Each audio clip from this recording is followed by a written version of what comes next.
Alright people, this is the second time I'm doing this video, so I'm going to try to do it a little bit quicker now that I know what I'm talking about. I'm working on an alternator on a 2006 Ford Focus. It's a ZX4 model, SES 2.0 liter. I missed a couple things in the last video, so here we go.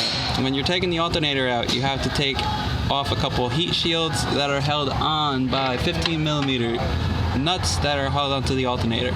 Those are actually right here.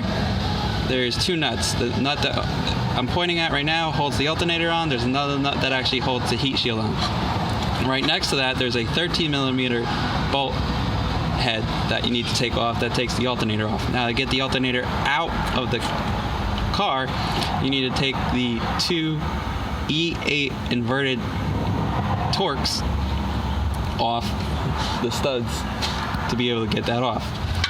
Now to get the alternator completely out of the car, there's the CV axle right here, and then right next to it is the rack. You don't have to take either of those out. You can actually snake the alternator out from in between those two things. Now, a couple other things, you have to take the 10mm nut off the power cable. You have to take the other power connector off the alternator. I'm sorry, the camera's shaky. It's that white thing right above that stud coming out of the alternator. So you have to take that off. There's a cover that goes on the back of the alternator.